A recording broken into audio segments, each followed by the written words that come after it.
എല്ലാവർക്കും നമസ്കാരം.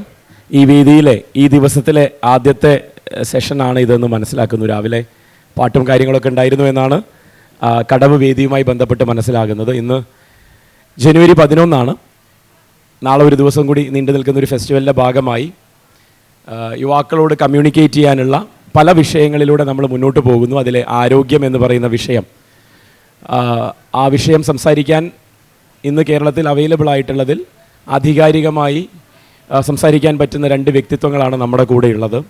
ഞാൻ പരിചയപ്പെടുത്തേണ്ട ആവശ്യമില്ല, നേരത്തെ തന്നെ നിങ്ങളോട് അത് വളരെ കൃത്യമായി കഴിഞ്ഞ എത്രയോ പതിറ്റാണ്ടുകളായിട്ടുള്ള നിങ്ങൾക്ക് ഡോക്ടർ ബി ഇക്ബാൽ എന്ന് പറയുന്ന വ്യക്തിയുടെ ഇടപെടലുകൾ അറിയാം.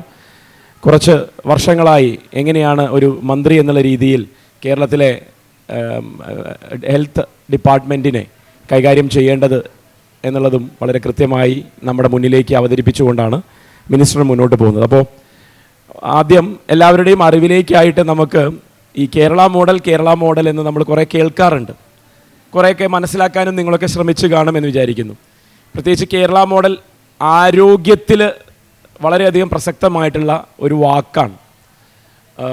എനിക്ക് തോന്നുന്നു ആ മോഡലിനെ WHO വരെ അംഗീകരിച്ചതുമാണ്. കേരള മോഡലിനൊരു ഡെഫിനിഷനും തന്നിരുന്നു. അപ്പോൾ നമുക്ക് ആ മോഡൽ എങ്ങനെയാണ് ഉണ്ടായത് എന്നുള്ളതിനേക്കാൾ കൂടുതൽ അതിൽ നിന്ന് നമ്മുടെ സമൂഹത്തിന് അല്ലെങ്കിൽ മറ്റുള്ളവർക്ക് മനസ്സിലാക്കാനുള്ളത് എന്തൊക്കെ എന്നുള്ളതും അതിൻ്റെ അടുത്ത ഘട്ടത്തിലേക്ക് നമ്മൾ എങ്ങനെ കടക്കണം എന്നുള്ളതിൻ്റെയും ഒരു വിശകലനം ആദ്യം നടത്താം. ഇക്ബാൽ സാർ, അപ്പോൾ എന്തായിരുന്നു കേരള മോഡൽ? ഇത് ആദ്യം ഇക്ബാൽ സാറിൻ്റെ അടുത്ത് ചോദിച്ച് മിനിസ്റ്ററിലേക്ക് അത് എത്തിക്കാനുള്ളൊരു രീതിക്ക് വേണ്ടിയാണ്. എന്തായിരുന്നു യഥാർത്ഥത്തിൽ നമ്മുടെ പൊതുജനാരോഗ്യ മേഖലയിലെ വ്യത്യാസം, ഇടപെടലുകളുടെ വ്യത്യാസം, എങ്ങനെയാണ് അത് ഇത്രയധികം ശ്രദ്ധ പിടിച്ചു പറ്റിയത്? ഈ കേരള ആരോഗ്യ മാതൃക എന്നുള്ള പ്രയോഗം സത്യത്തിൽ കേരളത്തിലുള്ളവരല്ല നടത്തിയിട്ടുള്ളത്. നേരത്തെ സാർവദേശീയ ഏജൻസികളായിട്ടുള്ള, കേൾക്കാമല്ലോ അല്ലേ, ഏജൻസികളായിട്ടുള്ള ലോകാരോഗ്യ സംഘടന തുടങ്ങിയ സാർവദേശീയ പ്രസ്ഥാനങ്ങളാണ് പറഞ്ഞിട്ടുള്ളത്. ലോകാരോഗ്യ സംഘടനകളെ തന്നെ വളരെ പ്രസിദ്ധമായിട്ടുള്ളൊരു പ്രസ്താവനയുണ്ട്. കേരള ആരോഗ്യ മേഖലയെ അവർ വിശേഷിപ്പിക്കുന്നത് good health at low cost, good health with social justice and equity എന്നാണ്. ഏറ്റവും മികച്ച ആരോഗ്യം, ഏറ്റവും ചിലവ് കുറഞ്ഞ ഏറ്റവും മികച്ച ആരോഗ്യം, അത് സാമൂഹ്യനീതിയുടെയും തുല്യതയുടെ അടിസ്ഥാനത്തിൽ ലഭ്യമാക്കുന്നു എന്ന അർത്ഥത്തിലാണ് ഈ കേരള ആരോഗ്യ മാതൃക ഒരു കാലത്ത് സാർവദേശീയമായി ചർച്ച ചെയ്യപ്പെട്ടത്. ഞാൻ വളരെ വിനയപൂർവ്വം പറയട്ടെ, ഇപ്പോൾ കേരള ആരോഗ്യ മാതൃക എന്ന് പറയുന്നത് ഉചിതമല്ല എന്ന അഭിപ്രായമാണ് എൻ്റേത്. കേരളത്തിൽ ഇപ്പോഴുള്ള ആരോഗ്യ എന്ന് പറഞ്ഞാൽ ഭരണപരമായിട്ടുള്ള കാര്യമല്ല ഞാൻ പറയുന്നത്. ഇന്ന് നിലവിലുള്ള ജനങ്ങളുടെ ആരോഗ്യമായി തട്ടിച്ചു നോക്കുമ്പം കേരളം അത്ര നല്ല ഒരു മാതൃക എന്ന് നമുക്ക് പറയാൻ പറ്റില്ല. പല കാരണങ്ങളുമുണ്ട്, അതിലേക്ക് നമുക്ക് പിന്നീട് കിടക്കാം എന്ന് കരുതുന്നു. ഞാൻ തന്നെ 2013 എൻ്റെ ഓർമ്മ. അന്ന് കേപ്പ് ടൗൺ യൂണിവേഴ്സിറ്റിയിലെ പബ്ലിക് ഹെൽത്ത് ഡിപ്പാർട്ട്മെൻറ്റായ ഡേവിഡ് സാൻഡേഴ്സ്, കേരളത്തെക്കുറിച്ച് ധാരാളം എഴുതിയിട്ടുള്ള ഒരാളാണ് ഡേവിഡ് സാൻഡേഴ്സ്. അദ്ദേഹം എന്നോടൊരു പ്രബന്ധം അവതരിപ്പിക്കാൻ പറഞ്ഞു കേരളത്തെക്കുറിച്ച്. അവർ പ്രതീക്ഷിച്ചത് ഈ കേരള മാതൃകയാണ്. പക്ഷേ എൻ്റെ paper Kerala health model from success to crisis എന്നായിരുന്നു. എനിക്ക് തോന്നുന്നു സാഹിത്യ പ്രവർത്തക സഹകരണ സംഘം emerging trends in Kerala economy എന്ന് പറയുന്ന ഒരു പുസ്തകം 10 വർഷം മുമ്പ് പ്രസിദ്ധീകരിച്ചതിൽ ഈ പ്രബന്ധം ഞാൻ പുസ്തകം തന്നെ ഇറക്കിയിട്ടുണ്ട്. കേരള ശ്രദ്ധിക്കപ്പെട്ടില്ല. കേരള ആരോഗ്യ മാതൃക വിജയത്തിൽ നിന്ന് പ്രതിസന്ധിയിലേക്ക് നിന്നുകൊണ്ട് ഒരു പുസ്തകം തന്നെ എൻ്റേത് മാതൃഭൂമി പ്രസിദ്ധീകരിച്ചിരുന്നു. ആ കാര്യത്തിൽ അത്ര ശ്രദ്ധിക്കപ്പെട്ടില്ല. എന്തുകൊണ്ടാണ് ഇന്ന് കേരളം ആരോഗ്യ മേഖല പ്രതിസന്ധികളെ നേരിടുന്നതെന്ന് ഞാനിപ്പോൾ പറയണതോ മന്ത്രി? അത് ഫോളോ അപ്പ് ചോദ്യമായിട്ട് അങ്ങനെ അത് നമ്മൾ അറിഞ്ഞിരിക്കണം.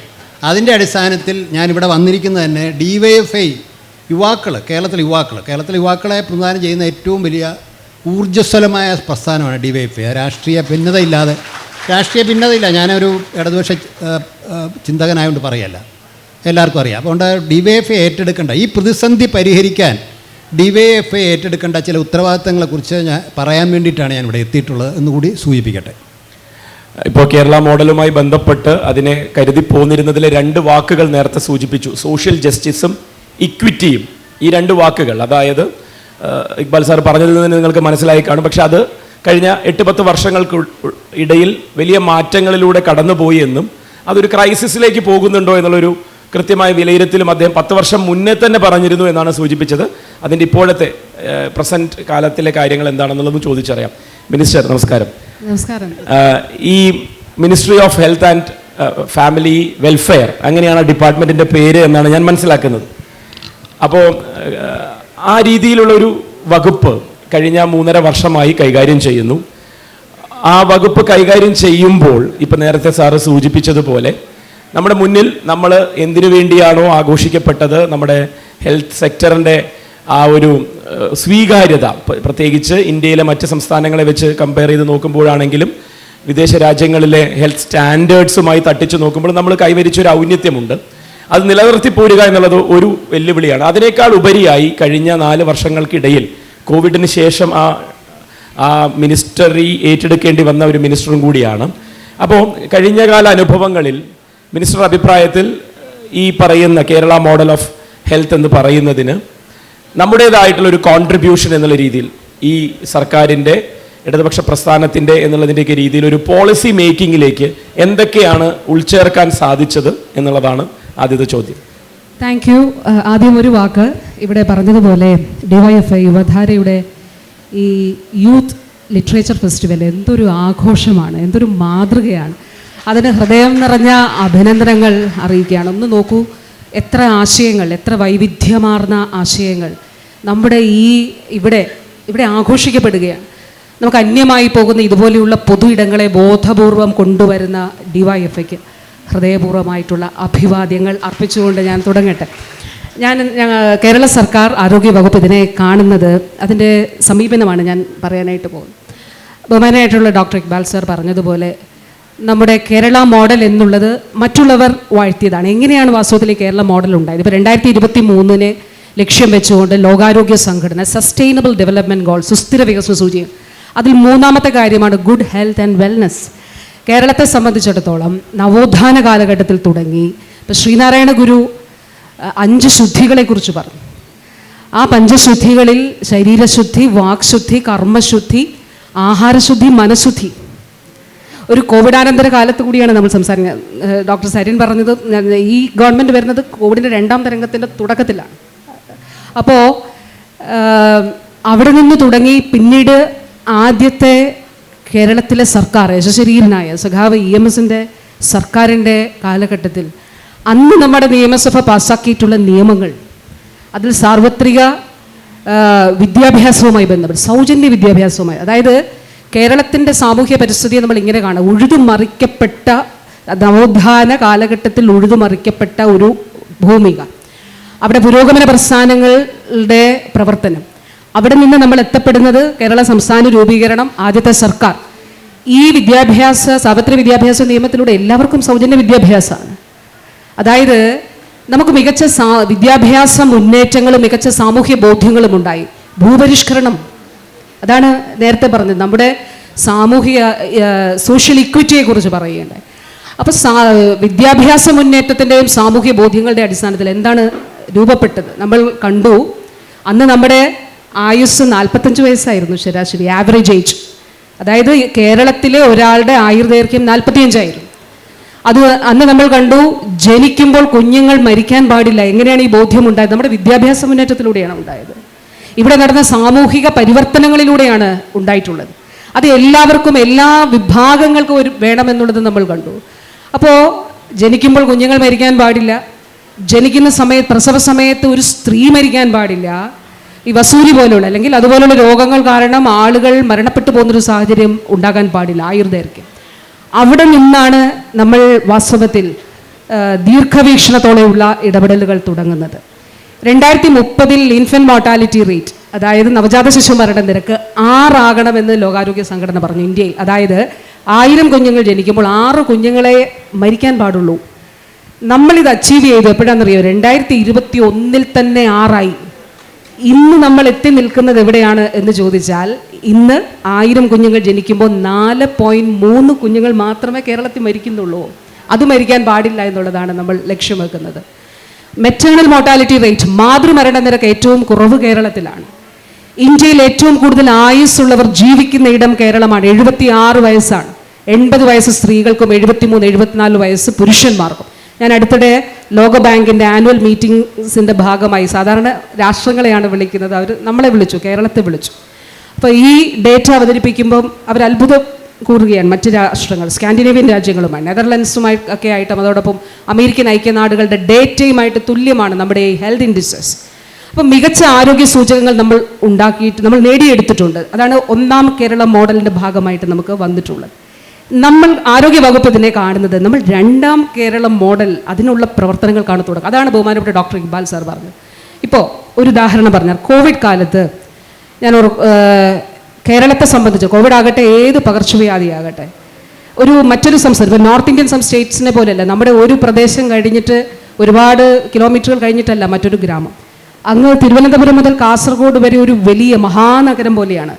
പോപ്പുലേഷൻ ഡെൻസിറ്റി വളരെ കൂടുതലാണ്. പ്രായമുള്ളവരുടെ ജനസംഖ്യയിലെ അവരുടെ സാന്നിധ്യം കൂടുതലാണ്. 2026 ആവുമ്പോൾ 5 പേരെ എടുത്താൽ ഒരാൾ 60 വയസ്സിന് മുകളിലുള്ളവരാണ്. എന്തുകൊണ്ടാണ്? അത് നമ്മുടെ നേട്ടത്തിൻ്റെ ഭാഗമായിട്ടാണ്. നമ്മുടെ ആയുർദൈർഘ്യം കൂടിയത് കൊണ്ടാണ്. അതായത് ജനസംഖ്യയുടെ 20% 60% മുകളിൽ വരുന്ന ഒരു സമൂഹമാണ് കേരള സമൂഹം. അപ്പോൾ അതുകൊണ്ട് ഇത് നമ്മുടെ ചാലഞ്ചസ് ആണ്. അത് മാത്രമല്ല, നമ്മുടെ വളരെ ഒരു മൂവിങ് ആയിട്ടുള്ള ഒരുപാട് ആളുകൾ തൊഴിൽ തേടി കേരളത്തിലേക്ക് വരുന്നുണ്ട്. കേരളത്തിൽ നിന്ന് ഒരുപാട് ആളുകൾ പുറത്തേക്കും പോകുന്നുണ്ട്. നമ്മുടെ ഒരു ക്ലോസ്ഡ് കമ്മ്യൂണിറ്റി അല്ല. അപ്പോൾ ധാരാളമായിട്ട് ആളുകൾ ഇപ്പോൾ ചൈനയിൽ 2020 കോവിഡ് റിപ്പോർട്ട് ചെയ്തതിന് ശേഷം 2021 തുടക്കത്തിൽ തൃശ്ശൂരിൽ കേരളത്തിൽ റിപ്പോർട്ട് ചെയ്തു. അവിടെ നിന്ന് പഠിക്കാൻ പോയൊരു വിദ്യാർത്ഥിനി. പിന്നീട് നമ്മൾ കണ്ടു റാന്നിയിൽ വന്ന ഒരു കുടുംബത്തിൽ. ഇപ്പോൾ ഹ്യൂമൻ മെറ്റാന്യൂമോ വൈറസ് വന്നപ്പോഴും ഈ മീഡിയ വാർത്തകളൊക്കെ വരുന്നതിന് മുമ്പ് തന്നെ നമ്മൾ വളരെ അലേർട്ടായി. നമ്മളൊന്ന് പരിശോധിച്ചു എന്താണിത്, ആശങ്കപ്പെടേണ്ടതില്ലെന്ന് ആദ്യമേ തന്നെ നമ്മൾ കണ്ടെത്തി. അപ്പോൾ നമ്മുടെ ഒരു സമൂഹത്തിൻ്റെ സ്ഥിതിയും ഇവിടേക്ക് ആളുകൾ തൊഴിൽ തേടി വരും. അതുകൊണ്ട് നമ്മൾ നിർമ്മാർജ്ജനം ചെയ്ത പല രോഗങ്ങളും ഇവിടേക്ക് തിരിച്ചു വരുന്നുണ്ട് മറ്റു തലത്തിൽ. അതായത് അത് ഇൻഡിജീനിയസ് അല്ല, തദ്ദേശീയമല്ല എന്നുള്ളത് കൂടി കാണേണ്ടതായിരുന്നു. അപ്പോൾ അതോടൊപ്പം തന്നെ ചേർത്ത് വെക്കേണ്ടതാണ് ജീവിതശൈലി രോഗങ്ങൾ. അപ്പോൾ ഈ വെല്ലുവിളികളെ അഡ്രസ്സ് ചെയ്യുന്നതിന് വേണ്ടിയിട്ടാണ് ഈ സർക്കാർ നവകേരള കർമ്മ പദ്ധതി 2ന്റെ ഭാഗമായി ആർദ്രം മിഷനിലൂടെ 10 കാര്യങ്ങൾ ഞാൻ ചുരുക്കി പറയാം, ബാക്കി ചർച്ചയിലേക്ക് പോകേണ്ടതുണ്ട്. അതിൻ്റെ ഭാഗമായി നമ്മൾ കണ്ടത് ജീവിതശൈലി രോഗങ്ങൾ, അതിൽ പ്രതിരോധം ഉണ്ടാകണം, അതിൽ നിയന്ത്രണം ഉണ്ടാകണം, മോർബിഡിറ്റി കുറയ്ക്കണം, രോഗാതുരത കുറഞ്ഞ സമൂഹമായിട്ട് കേരളം മാറണം എന്നുള്ളത് 20 വർഷത്തെ ടാർഗറ്റിൽ നമ്മളൊരു പ്രോഗ്രാം ഇപ്പോൾ ആസൂത്രണം അതിൻ്റെ ഒരു വലിയ ഉദ്ഘാടനം എന്നുള്ള നിലയിൽ ഉദ്ഘാടനത്തിന് പ്രസക്തിയില്ല, എന്നാലും ഓൾറെഡി നമ്മൾ പ്രവർത്തനം തുടങ്ങിക്കഴിഞ്ഞു. അടുത്തത് ക്യാൻസർ രോഗപ്രതിരോധവുമായി ഹെൽത്തി ലൈഫ് ക്യാമ്പയിൻ, നല്ല ഭക്ഷണം, നല്ല ആഹാരം, അതോടൊപ്പം അതിനോടനുബന്ധമായിട്ടുള്ള നല്ല ശീലങ്ങൾ. അപ്പോൾ ഹെൽത്തി ലൈഫ് ക്യാമ്പയിൻ അങ്ങനെ. പിന്നെ ഏകാരോഗ്യം വളരെ പ്രധാനപ്പെട്ടതാണ്. സൂണോട്ടിക് ഡിസീസസ്, ജന്തുജന്യ രോഗങ്ങൾ വളരെ കൂടുന്നൊരു ഘട്ടമാണ്. ഇപ്പോൾ H5N1, പക്ഷിപ്പനി, തിരുവല്ലയും ആലപ്പുഴയുടെ കുമരക മേഖലകളിൽ കോട്ടയത്തിൻ്റെ ഭാഗങ്ങളിലൊക്കെ മയിൽ ചത്തു വീണു. സാമ്പിൾ പരിശോധിച്ചപ്പോൾ പക്ഷിപ്പനിയാണ്. കാക്ക ചത്തു, സാമ്പിൾ പരിശോധിച്ചപ്പോൾ പക്ഷിപ്പനിയാണ്. നമുക്കത് കണ്ടുപിടിക്കാനായി കഴിഞ്ഞത് വൺ ഹെൽത്ത്, ഏകാരോഗ്യത്തെ അധിഷ്ഠിതമാക്കി നമ്മുടെ മുഴുവൻ പ്രവർത്തനങ്ങളും നമ്മൾ റീഡിസൈൻ ചെയ്തതുകൊണ്ടാണ്. അപ്പം വർത്തമാന കാലഘട്ടത്തിൻ്റെ വെല്ലുവിളികളെ നേരിടുന്നതിന് വേണ്ടി പ്രാപ്തമാക്കുന്ന ഒരു സംവിധാനത്തെയാണ് നമ്മളിപ്പോൾ ആ രീതിയിലാണ് സംവിധാനത്തെ പ്രാപ്തമാക്കിയിട്ടുള്ളത്. അതിലേറ്റവും വലിയ ഉദാഹരണമാണ് 2024 പൊതുജന ആരോഗ്യ നിയമം. അത് വൺ ഹെൽത്തിൽ അധിഷ്ഠിതമായിട്ടുള്ളതാണ്. ബാക്കി നമുക്ക് ചർച്ചയിലും പറയാം. Thank you. മിനിസ്റ്റർ സൂചിപ്പിച്ച 1-2 കാര്യങ്ങളിൽ നമുക്കൊരു ക്ലാരിറ്റി വരുത്തുന്നതിന് വേണ്ടി ഇപ്പോൾ ഈ വൺ ഹെൽത്ത് എന്ന് പറയുന്ന ഒരു കൺസെപ്റ്റ് അതെന്താണ് എന്നുള്ളതും എങ്ങനെയാണ് ലോകം അതിലേക്ക് മാറേണ്ടത് എന്നുള്ളതിൻ്റെ ഒരു സാഹചര്യത്തെ പറ്റി ഇക്ബാൽ സാർ സദസ്സിന് വേണ്ടി വൺ ഹെൽത്ത് എന്നുള്ള ആ ഒരു തീമിൽ. ഞാൻ വൺ ഹെൽത്തിലേക്ക് വരുന്നതിന് മുമ്പേ ബഹുമാനപ്പെട്ട മന്ത്രി പറഞ്ഞതിന് തുടർച്ചയായിട്ടൊന്ന് പറയാറുണ്ട്. കാരണം കേരളത്തിൻ്റെ ആരോഗ്യ എന്ന് പറഞ്ഞാൽ നമ്മൾ പ്രതിസന്ധി നേരിടുന്നു പറയുമ്പോൾ നേട്ടങ്ങളില്ലെന്നല്ല അർത്ഥം. വലിയ നേട്ടങ്ങളുണ്ട് നമുക്ക്. സാർവദേശീയ രംഗത്ത് അഭിമാനപൂർവ്വം നമുക്ക് പറയാവുന്ന ധാരാളം നേട്ടങ്ങളുണ്ട്. പ്രത്യേകിച്ച് ആരോഗ്യ സൂചികകൾ എടുക്കുമ്പോൾ, ഹെൽത്ത് ഇൻഡിക്കേറ്റേഴ്സ്, അതിലേറ്റവും സൂക്ഷ്മമായ 2 സൂചികളാണ് ശിശുമരണ നിരക്കും അതുപോലെ തന്നെ മാതൃമരണ നിരക്ക്. ഇത് രണ്ടും പണ്ടൊക്കെ നമ്മൾ പറഞ്ഞുകൊണ്ടിരുന്നത് ഏതാണ്ട് വികസിത രാജ്യങ്ങൾക്ക് തുല്യമൊന്നാണ്. ഇപ്പം വികസിത രാജ്യങ്ങൾക്കാൾ മുന്നിലായി നമ്മൾ മാറിയിട്ടുണ്ട്. ആയുർദൈർഘ്യം, സ്ത്രീ പുരുഷ അനുപാതം, ഏത് ഇൻഡിക്കേറ്റർ എടുത്താൽ ഇപ്പോൾ ഈ നേരത്തെ പറഞ്ഞ സസ്റ്റൈനബിൾ ഡെവലപ്മെൻറ്റ്, സുസ്ഥിര വികസന ലക്ഷ്യങ്ങളെല്ലാം നമ്മൾ നേടിക്കഴിഞ്ഞു. പക്ഷേ അതിരിക്കെ തന്നെ കേരളം ഏറ്റവും രോഗഗ്രസ്തമായ ഒരു സംസ്ഥാനമാണ്. The morbidity is very high. ആ മോർബിഡിറ്റി കൂടാമെന്ന് നമുക്ക് പ്രതീക്ഷിക്കാം സ്വാഭാവികമായിട്ട്. കാരണം ആയുർദൈർഘ്യം വർദ്ധിക്കുമ്പോൾ പ്രമേഹം, രക്താതിമർദ്ദം, ക്യാൻസർ, ശ്വാസകോശ രോഗങ്ങൾ തുടങ്ങിയ രോഗങ്ങൾ സ്വാഭാവികമായി വർദ്ധിക്കാം. പക്ഷേ നമ്മൾ വിചാരിച്ചാലും എത്രയോ കൂടുതലാണ് ഈ രോഗങ്ങൾ കേരളത്തിലുള്ളത്. പ്രമേഹ രോഗികളുടെ തലസ്ഥാനം കേരളമാണെന്നാണ് പറയുന്നത്. അതുമാത്രമല്ല, അതാണെങ്കിലും നമുക്ക് മനസ്സിലാക്കാം. രണ്ടാമത്, വളരെ ലളിതമായ ജീവിത രീതിയിലൂടെയും, അതായത് കൈ കഴുകുക, ശുദ്ധജലം കുടിക്കുക, കൊതുക് നിയന്ത്രിക്കുക തുടങ്ങിയ, അല്ലെങ്കിൽ വാക്സിനേഷൻ എടുക്കുക തുടങ്ങിയ പ്രതിരോധ ജീവിതശൈലി രീതിയിൽ വഴി തടയാൻ കഴിയുന്ന പകർച്ചവ്യാധികൾ കേരളത്തിൽ നിലനിൽക്കുന്നു എന്നുള്ളതാണ് നമ്മൾ മനസ്സിലാക്കണം. കേരളം ചില ഈ സൂചികളിൽ വളരെ മുന്നിലെന്ന് പറയുമ്പം ആ രാജ്യങ്ങളൊന്നും പകർച്ചവ്യാധികൾ കേരളത്തിലുള്ള പോലെ ഇല്ല. അതാണ് നമ്മുടെ ഒരു പ്രശ്നം. ഈ പകർച്ചവ്യാധികൾ കേരളത്തിൽ നിലനിൽക്കുന്നു. നമുക്ക് കൊതുക് നിർമ്മാർജ്ജനം, അത് ആരോഗ്യവകുപ്പിൻ്റെ മാത്രം ചുമതലയല്ല, തദ്ദേശ സ്വയംഭരണ വകുപ്പും കൂടി ചേർന്ന് ചെയ്യേണ്ട. എന്തുകൊണ്ടോ നമുക്ക് നിയന്ത്രിക്കാൻ കഴിയുന്നില്ല. ഞാൻ ഒരു 10 വർഷം മുമ്പ് തന്നെ ഈഡിസ് ഈജിപ്റ്റി കൊതുക് കേരളത്തിലുള്ളിടത്തോളം കാലം സീക്ക വൈറസ് ഇൻഫെക്ഷൻ കേരളത്തിൽ വരാൻ സാധ്യതയുണ്ടെന്ന് പറഞ്ഞിരുന്നു. അതൊരു കോമൺ സെൻസ് വെച്ച് പറയാവുന്ന കേട്ടോ, വൈദഗ്ധ്യമൊന്നും ആവശ്യമില്ല. അത് 2022 വന്നു. മറ്റൊരു മാരക രോഗം കേരളത്തിൽ വരാൻ സാധ്യതയുണ്ട്, വരാതിരിക്കട്ടെ. അത് യെല്ലോ ഫീവറാണ്. മരണനിരക്ക് വളരെ കൂടുതലാണ്, പക്ഷേ വാക്സിനേഷൻ ഉണ്ട്. കാരണം കേരളം ലോകം എല്ലാ രാജ്യങ്ങളും എല്ലാമായിട്ട് ബന്ധിതമായൊരു പ്രദേശം. അതുകൊണ്ട് ഏത് നിമിഷവും ഇത് കേരളത്തിലേക്കാണ്. 3, മാനസിക രോഗം ഏറ്റവും അധികം കൂടുതലുള്ളൊരു സംസ്ഥാനമാണ് കേരളം. മനസ്സിലാക്കണം, ഇന്ന് കേരളത്തെ സമൂഹത്തിൽ വർദ്ധിച്ചു വരുന്ന സാമൂഹിക തിന്മകൾ, സ്ത്രീ പീഡനമാകാം, ഡ്രഗ് അഡിക്ഷനാകാം, സാമൂഹ്യ വിരുദ്ധ പ്രവർത്തനങ്ങൾ, അതിൻ്റെയൊക്കെ അടിത്തറയായിട്ട് വർത്തിക്കുന്നത് നമ്മുടെ ദുർബലമായ മാനസിക രോഗമാണെന്ന് മനസ്സിലാക്കണം. അപ്പോൾ നമ്മുടെ ആയുർദൈർഘ്യം വർദ്ധിച്ചു, ബഹുമാനപ്പെട്ട മന്ത്രി പറഞ്ഞ പോലെ മുന്നിൽ പോയെങ്കിലും ജീവിത ഗുണത, ക്വാളിറ്റി ഓഫ് ലൈഫ് കുറവാണെന്ന് നമുക്ക് കാണാൻ കഴിയും. അത് ലോകാരോഗ്യ സംഘടന പറഞ്ഞ നിങ്ങളെ ജീവിതത്തോട് പ്രായത്തെ കൂട്ടിച്ചേർത്താൽ പോരാ, പ്രായത്തോട് ജീവിതത്തെ കൂട്ടിച്ചേർക്കണമെന്ന്. Add life to years, not years to life. അതിന് നമുക്ക് കഴിയുന്നില്ലെന്നുള്ളതാണ് പ്രശ്നം. അതിൻ്റെ ഭാഗമായിട്ട് സംഭവിക്കുന്നത് എന്താ? കേരളത്തിൻ്റെ മറ്റൊരു ഏറ്റവും പ്രധാനപ്പെട്ട നേട്ടം കൂടി ഞാൻ സൂചിപ്പിക്കട്ടെ. പ്രത്യേകിച്ച് കോവിഡ് കാലത്തിന് ശേഷം കോവിഡ് ലോകത്തെ പഠിപ്പിച്ചെന്താ? പൊതുജനാരോഗ്യ സംവിധാനം എവിടെയൊക്കെ ശക്തമായിരുന്നോ അവിടെ മാത്രമാണ് അതിനെ നിയന്ത്രിക്കാൻ കഴിഞ്ഞത്. കേരളത്തിലെ പൊതുജനാരോഗ്യ സംവിധാനം ഇന്ന് ഏറ്റവും സജീവമായി പ്രവർത്തിക്കുന്നതാണ്. നിങ്ങൾക്കറിയാമല്ലോ, ഏത് സ്വകാര്യ ആശുപത്രികളോടും കടപിടിക്കാവുന്ന സൂപ്പർ സ്പെഷ്യാലിറ്റി ആശുപത്രികളാണ് നമ്മുടെ മെഡിക്കൽ കോളേജുകളും മറ്റും. എറണാകുളം തന്നെ എടുക്കുക, നമുക്കിവിടെ മെഡിക്കൽ കോളേജുണ്ട്, ക്യാൻസർ ചികിത്സാ കേന്ദ്രമുണ്ട്. നിങ്ങളുടെ ജില്ലാ ആശുപത്രി നിങ്ങൾ മനസ്സിലാക്കണം, പല മെഡിക്കൽ കോളേജുകളെക്കാളും മിസ്സാണ്. കാത്ത് ലാബ് വരെ അവിടെയുണ്ട്. താങ്കളീ പറഞ്ഞ വൺ ഹെൽത്തുമായി ബന്ധപ്പെട്ട രോഗാണു നിയന്ത്രണത്തിന് വേണ്ടിയില്ല, ആൻറ്റി മൈക്രോബിയൽ റെസിസ്റ്റൻസ് ഏറ്റവും മികച്ച നിലയിൽ നടക്കുന്ന എറണാകുളം ജില്ലാ ആശുപത്രിയിലാണ്. ഈ പൊതുജനാരോഗ്യം ശക്തമായതുകൊണ്ടാണ് നമുക്ക് കേരളത്തിൽ മാത്രമാണ് നമുക്ക് അഭിമാനപൂർവ്വം പറയാം, കോവിഡ് വന്ന മുഴുവൻ ആളുകളെയും നമ്മൾ സൗജന്യമായിട്ട് ചികിത്സിച്ചു. ICU കെയർ, വെന്റിലേഷൻ, റെംഡെസിവിർ പോലുള്ള വില കൂടിയ മരുന്ന് കൊടുത്ത് മുഴുവൻ ആളുകളെയും സർക്കാർ മേഖലയിൽ ചികിത്സിച്ച ലോകത്തെ ഏക പ്രദേശം എന്നുള്ള ഖ്യാതി നമുക്കുണ്ട്. പക്ഷേ അതൊക്കെ ഇരിക്കെ തന്നെ കേരളത്തിലെ ആരോഗ്യ ചെലവ് അമിതമായി വർദ്ധിച്ചു വരികയാണ്. സർക്കാർ ചെലവും സ്വകാര്യ ചെലവും ഏറ്റവും അധികം കൂടി നിൽക്കുന്ന സംസ്ഥാനം കേരളമാണ്. കാരണം നമ്മുടെ മോർബിഡിറ്റി വളരെ കൂടുതലാണ്. സർക്കാർ ആശുപത്രി ഏതാണ്ട് 50% ആളുകൾക്കാണ് സർക്കാർ ആശുപത്രിയിൽ നിന്ന് ചികിത്സ കിട്ടുന്നത്. അത് വളരെ കൂടുതലാണ്. ഞങ്ങൾ 1987 ഒരു പഠനം നടത്തിയപ്പോൾ 28% ആളുകളായിരുന്നു സർക്കാർ ആശുപത്രിയിൽ പോയിരുന്നു. സൗകര്യമില്ലാത്തതുകൊണ്ടാണ് കേട്ടോ. ജനകീയാസൂത്രണത്തിൻ്റെ ഭാഗമായി 96 ആരോഗ്യമേഖലയിൽ അധികാര കേന്ദ്രം നടത്തിയപ്പോഴാണ് ഈ മാറ്റം തുടങ്ങുന്നത്. രണ്ടുപേരും ചേർന്നാണ് ഇത് മെച്ചപ്പെടുത്തുന്നത്. അപ്പോൾ അതുകൊണ്ട് നമ്മുടെ ഇന്ന് ഇത്രത്തോളം രോഗഗ്രസ്തമായ ഒരു സംസ്ഥാനമായിട്ട് കേരളം മാറിയിരിക്കുന്നു. അത് ഈ പറയുന്ന ജീവിത രീതി രോഗങ്ങളും വർദ്ധിച്ചു, പകർച്ചവ്യാധികളും വർദ്ധിക്കുന്നു. ഒരു കാരണവശാലും കേരളം പോലുള്ള സംസ്ഥാനത്ത് എലിപ്പനി മൂലം ആളുകൾ മരിക്കാൻ പാടില്ല. ഡോക്സിസൈക്ലിൻ എന്ന് പറഞ്ഞാൽ ഏറ്റവും വില കുറഞ്ഞ മരുന്ന്, അതുകൊണ്ട് തടയാൻ കഴിയുന്ന ഒരു രോഗമാണ്. ചികിത്സിക്കുന്നത് അതുകൊണ്ടാണ്. H1N1 കൊണ്ട് ആളുകൾ മരിക്കുന്നു ഇല്ലേ? അപ്പോൾ അതുകൊണ്ട് കേരളത്തിലെ രോഗഗ്രസ്തമായ ഒരു സമൂഹമായിട്ട് മാറിയിരിക്കുന്നു. ഇവിടെയാണ് DYFIക്ക് ഇടപെടൽ നടത്താനുള്ളത്. അതിലേക്ക് ഞാൻ പിന്നീട് സംസാരിക്കാം. ഇത് നമ്മൾ അറിഞ്ഞിരിക്കണം. അപ്പോൾ അദ്ദേഹം പറഞ്ഞ കാര്യം കൂടി ഞാൻ സൂചിപ്പിക്കാം. അദ്ദേഹം പറഞ്ഞതെന്ന് പറഞ്ഞാൽ ഈ കോവിഡ് കാലവും മറ്റും നമുക്ക് പഠിപ്പിക്കുന്നത്, കാരണം മനുഷ്യനിലേക്ക് ഇപ്പോൾ വന്നുകൊണ്ടിരിക്കുന്ന പകർച്ചവ്യാധികൾ, പ്രത്യേകിച്ച് വൈറൽ പകർച്ചവ്യാധികളെല്ലാം മൃഗങ്ങളിൽ നിന്ന് വരുന്ന, സാഴ്സ് ആണെങ്കിലും മെഴ്സ് ആണെങ്കിലും നീപ്പ ആണെങ്കിലും കോവിഡ് ആണെങ്കിലും ഒക്കെ മൃഗങ്ങളിൽ ശരീരത്തിൽ അവരുടെ രോഗപ്രതിരോധ വ്യവസ്ഥയുമായി ഇണങ്ങിക്കഴിയുന്ന വൈറസുകൾ ചില പ്രത്യേക സാഹചര്യങ്ങളിൽ ഒരു ഇടനില ജീവിയിലൂടെയോ അല്ലെങ്കിൽ നേരിട്ടോ മനുഷ്യരിലെത്തിയാണ് ഈ രോഗങ്ങൾ ഉണ്ടാക്കുന്നത്. അപ്പോൾ നമ്മുടെ സമൂഹത്തെ അവരിൽ നിന്ന് എത്താൻ കാരണം നമ്മുടെ കാലാവസ്ഥാ വ്യതിയാനം, വനനശീകരണം തുടങ്ങിയതാണ്. അതുകൊണ്ട് മനുഷ്യൻ്റെ ആരോഗ്യം സംരക്ഷിക്കണമെന്നുണ്ടെങ്കിൽ നമ്മളൊരു സമഗ്രമായ സമീപനം സ്വീകരിക്കണം.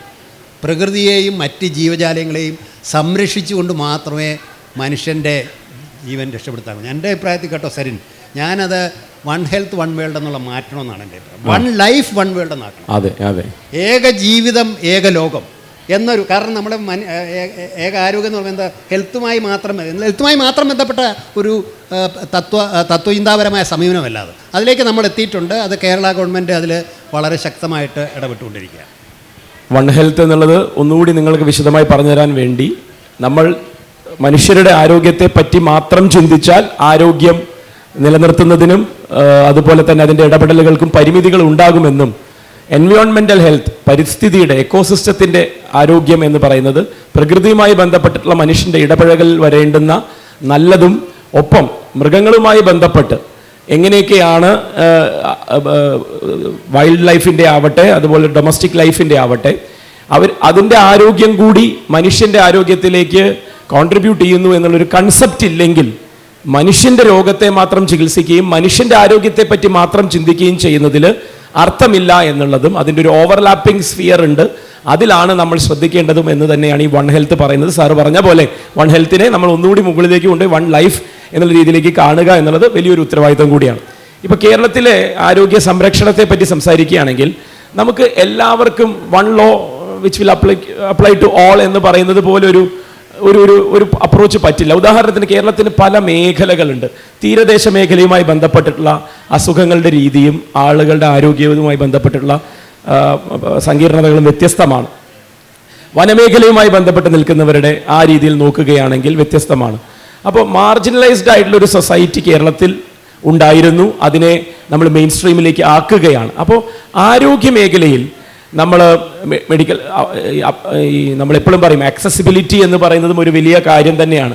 അഫോർഡബിലിറ്റി മാത്രമല്ല, നമുക്കത് അതിലേക്കൊക്കെ കൂടി ആലോചിക്കുന്ന സമയത്ത് ഇങ്ങനെ ഈ മാർജിനലൈസ്ഡ് സൊസൈറ്റിയെ, പ്രത്യേകിച്ച് പാർശ്വവൽകൃത സമൂഹം എന്ന് പറയുന്ന രീതിയിൽ ആരോഗ്യത്തിനുള്ള ചിലവ് കൂടുന്ന ഒരു സാഹചര്യം ഉണ്ട് എന്ന് നമ്മൾ വിലയിരുത്തുമ്പോൾ അവരെയൊക്കെ ഒരുമിച്ച് കൊണ്ടുപോകുന്നതിന് വേണ്ടി നമ്മൾ ഒരു വ്യത്യസ്തമായിട്ടുള്ള കാഴ്ചപ്പാടിലൂടെ എങ്ങനെയാണ് ആരോഗ്യ മേഖല മുന്നോട്ട് പോകുന്നത്? ആരോഗ്യമേഖലയുമായി ബന്ധപ്പെട്ട് നമ്മുടെ നയം തന്നെ സമഗ്ര ആരോഗ്യ പരിരക്ഷ എന്നുള്ളതാണ്. ഇപ്പം ലോകാരോഗ്യ സംഘടന പറയുന്ന ഹെൽത്ത് ടു ഓൾ, എല്ലാവർക്കും ആരോഗ്യം എന്നുള്ളതിൽ ഏറ്റവും പ്രധാനപ്പെട്ടതാണ് സമഗ്ര ആരോഗ്യ പരിരക്ഷ. അപ്പോൾ അതിൽ ഒരു ഘടകമാണ് എല്ലാവർക്കും, അതായത് രോഗത്തിന് മുന്നിൽ ഒരാളും നിസ്സഹായരായി പോകാൻ പാടില്ല എന്നുള്ളതാണ്. ഇവിടെ ഡോക്ടർ ബി ഇക്ബാൽ സാർ പറഞ്ഞതുപോലെ കേരളത്തിൽ ചികിത്സാ ചെലവ് വളരെ കൂടുതലാണ്. അതിന് കാരണം നമ്മളുടെ വളരെ ഹെൽത്ത് സീക്കിംഗ് ആണ്. നമുക്കൊരു പനി വന്നാൽ ഡോക്ടറെ കാണണം എന്നാണ് ആരോഗ്യവകുപ്പ് പറയുന്നത്. കാരണം ഇപ്പോൾ പലവിധ പനികളുണ്ട്. അപ്പോൾ അത് ചികിത്സിക്കും.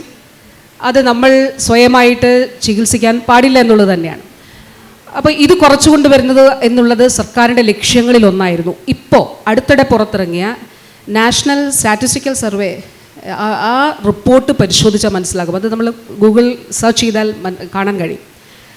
അതായത് ഒരു 10 വർഷം കൊണ്ട് കേരളത്തിൽ, ഇപ്പോൾ നേരത്തെ ഒരാൾക്ക് 16,000 രൂപയാണെന്നാണ് എൻ്റെ ഓർമ്മ ചിലവാകുമായിരുന്നത്. അപ്പോൾ ഇന്ത്യയിലെ മുഴുവൻ സ്റ്റേറ്റ്സിൻ്റെ ഒരു ആവറേജ് ഉണ്ട്. ഇപ്പം കേരളത്തിൽ അത് പകുതിയായിട്ട് കുറഞ്ഞിട്ടുണ്ട്. പക്ഷേ ഇപ്പോഴും നമ്മൾ ആണ് ഏറ്റവും ചെലവ് ഉള്ള സംസ്ഥാനം. അതായത് ഇതിനെ പകുതിയാക്കി കുറയ്ക്കാൻ കഴിഞ്ഞു. എങ്ങനെയാണ് നമ്മളിത് സാധിച്ചത് എന്നുള്ളത് അതും വളരെ ചുരുക്കത്തിൽ പറയാം. അത് ഒന്ന്, ഈ സമഗ്ര ആരോഗ്യ പരിരക്ഷയുടെ ഭാഗമായി ഇപ്പോൾ 2019 സ്റ്റേറ്റ് ഹെൽത്ത് ഏജൻസി സംസ്ഥാനം രൂപീകരിച്ചു. 2021 നമ്മൾ കൊടുത്തിരുന്ന സൗജന്യ ചികിത്സ 5 ലക്ഷമാണ് ഒരു ക്ലെയിമിന്, 2.5 ലക്ഷമായി. 2024 കഴിഞ്ഞ അവസാനിച്ച വർഷം നമ്മൾ കൊടുത്തത് 6.25 ലക്ഷം ക്ലെയിംസാണ്. അത്രയും പേർക്ക് 5 ലക്ഷം രൂപ വീതം ചികിത്സ കൊടുത്തു. അപ്പം ചികിത്സാ പിന്തുണ നമ്മൾ കൊടുക്കുന്നു, ഒപ്പം സംവിധാനങ്ങൾ ഒരുക്കുന്നു. ഉദാഹരണം പറഞ്ഞാൽ കരൾ മാറ്റിവയ്ക്കൽ ശസ്ത്രക്രിയ സ്വകാര്യ മേഖലയിൽ ലക്ഷക്കണക്കിന് രൂപയാണ്, 40-45 ലക്ഷം രൂപയാണ്.